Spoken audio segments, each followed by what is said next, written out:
This video is sponsored by Donna, who kindly sent this Arena 2000 multi-effects unit. As part of their ongoing 10th year anniversary festivities, there's a solo contest in collaboration with JTC Guitar under their Jam of the Month program. Click on the link in the description for full contest details to download the Jam track and to submit your entry to win Donna pedals. Hurry, as the contest ends on November 1st, 2024. Thank you, Donna.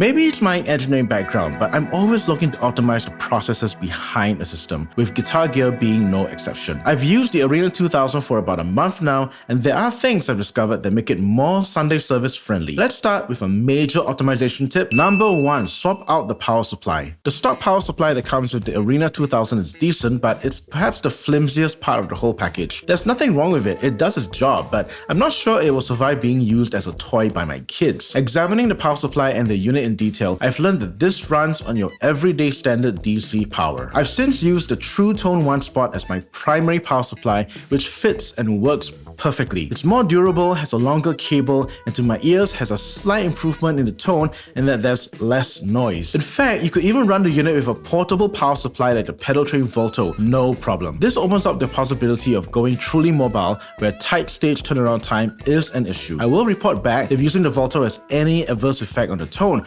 which to my ears currently does not. The next few tips have to do with tuning the Arena 2000 specifically for worship applications, such as number 2, map the compressor volume to the expression pedal. Although the expression pedal has a volume pedal setting, it's currently only possible to use it as a master volume located at the end of the chain. You won't be able to do ambient swells using the volume pedal since you need it to be before your wet effects.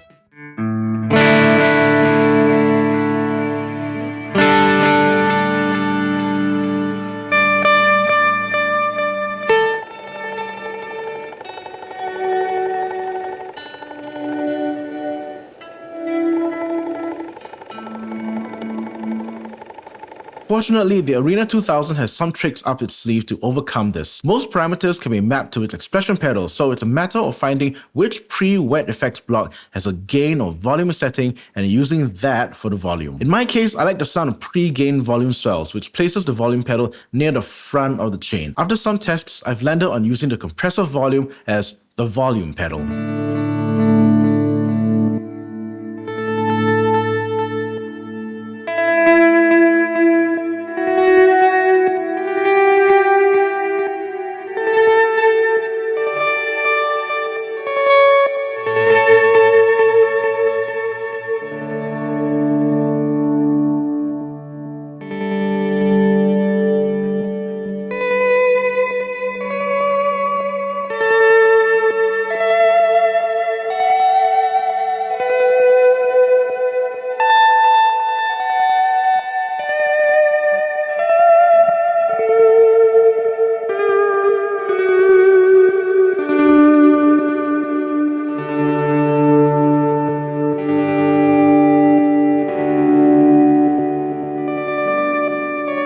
This next tip has to do with fitting the sound of the Arena 2000 to different eras of worship music, and that is number 3, move the delay block before the amplifier. Pre-amplifier wet section saturation. We love that sound so much that almost every board I've seen on Instagram has amp boxes right at the end of the chain after delays and reverbs. One thing I was very pleasantly surprised by the Arena 2000 was the ability to move any block to any part of the signal chain, much like the Helix ecosystem. Just moving the delay block before the amplifier makes this unit sound that much closer to the modern Hillsong Bethel elevation sound that we love. A minor note though, like the Podgo, the delays are stereo when placed after the amp, but mono sound when placed before the amp. This is where you have to experiment with the models to land on one that has minimal chorusing and modulation. Otherwise, you'll get into some weird phase cancellation mush. Joined by my assistant today. Claire, how are you feeling? Good. What are you doing now? I like that. Are you working with Daddy? Yeah.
If you found value in this video, please consider liking, subscribing, and hitting the bell icon to grow the channel and get YouTube to send this out to more people. Thank you. This last tip has to do with the time that you inevitably scale up in gear, or maybe you already have a gear arsenal. This is where we have number 4, integrating other pedals. In the not so distant past, M modeling pedals were picky. Most were not sociable at all and worked best by themselves, with only a very few capable of taking effects before it. Take it from me, an 80s kid who's seen modeling technology explode onto the scene. It's a wonderful time to be getting into guitar. The Arena 2000 works very well with other pedals before and after it.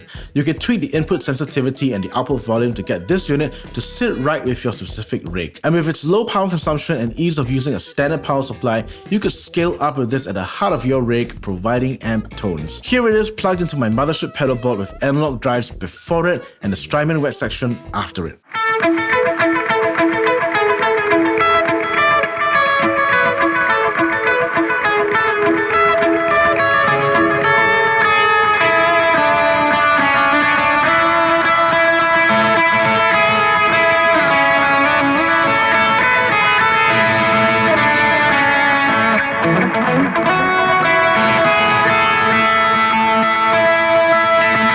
So there you have it. I hope these tips help you optimize your Arena 2000 and see it being used in ways you never thought were possible. What about you? Did I miss out any tips? Are you using an Arena 2000 with other pedals? Let me know in the comments below. This video is part of a series in my budget gear playlist that is growing thanks to the wonderful companies and retailers who kindly sponsored these videos. Do check the playlist out if you're in the market for budget gear and check out my previous in-depth review of the Donna Arena 2000. I'll see you there.